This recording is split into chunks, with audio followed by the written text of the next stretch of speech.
Hi, everybody. This is Mansoor. Today, we are going to talk about the multilingual view in the all new strings editor. So I'm currently in the editor. What you can see is I've opened my project. According to the editor, I see my source locale and I see my target locale. When I open the target locale drop down, I can see now the check item right next to the all languages. So for example, if I want to check French as well, or all of the languages, I can do it with a single click.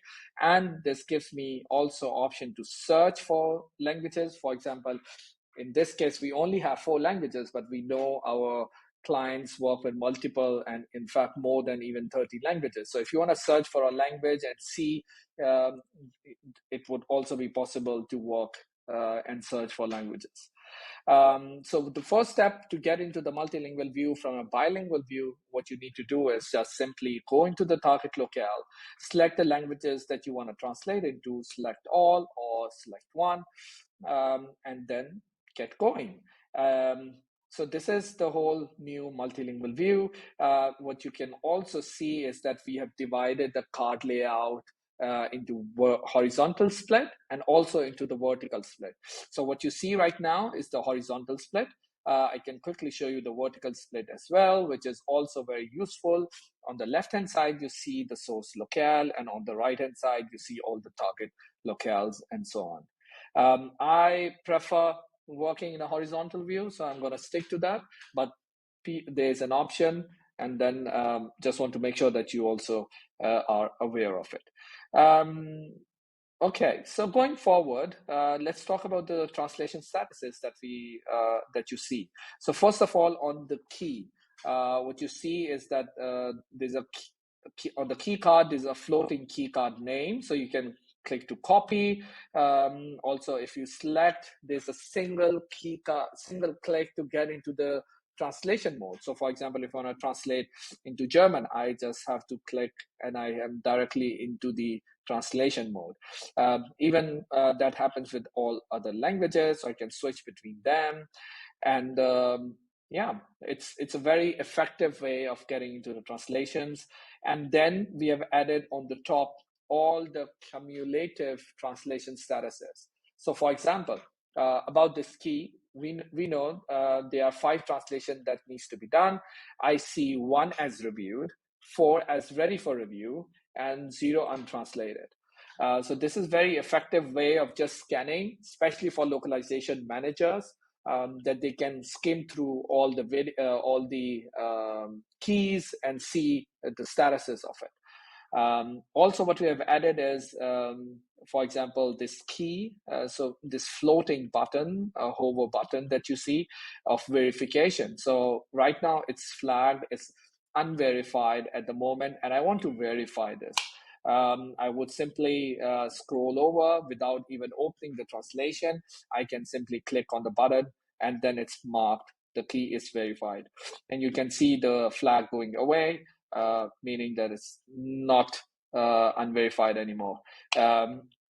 And then you would also see that instead of seeing that verification button, I see the review button now, and it's a very smart way of doing it, that you also just see the review button without even opening the or going into the translation and just marking it reviewed. And it's that easy. It's just marked reviewed.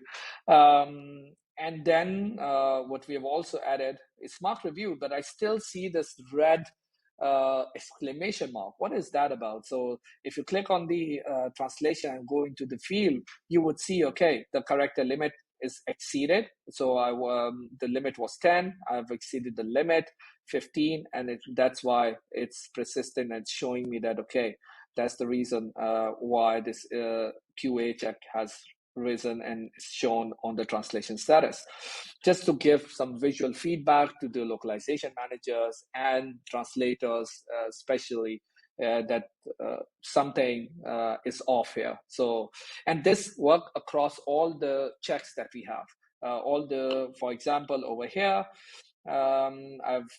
if we look into these translations, so this one is also having a character limit issue.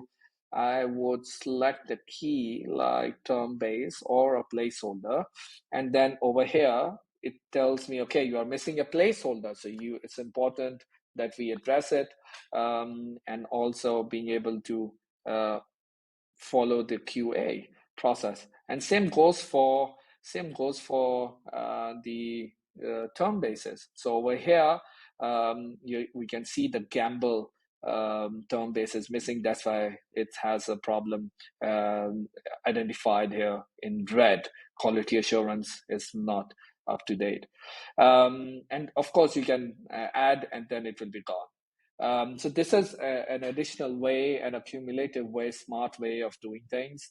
What we've also added around this is that you are able to perform batch actions on all the target locales.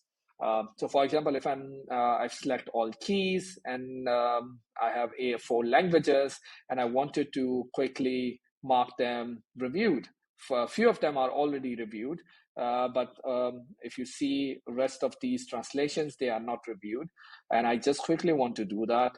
I would perform a batch action, and this will affect all the 16 keys. And then you get to see the nice translation batch action perform a progress bar. And then clicking on refresh would ideally give you all the translations being updated and being marked reviewed. Of course, which are, for example, over here, nothing was unverified, so it's being marked reviewed. Anything which is unverified has to be marked verified first before marking it reviewed. So you see over here, and the translation status is over here as well. They have all moved to green and been marked reviewed. And yeah, that's about it. So this is all new multilingual view. The search works across all languages. So if you want to search anything in French or anything in Spanish or the source locale like English, it would give you results like Naples. So it shows me results from the key, like French results as well, and from all the keys that this word has been used. So it's not restricted to any of it. But yeah, that's all new multilingual view. Thank you.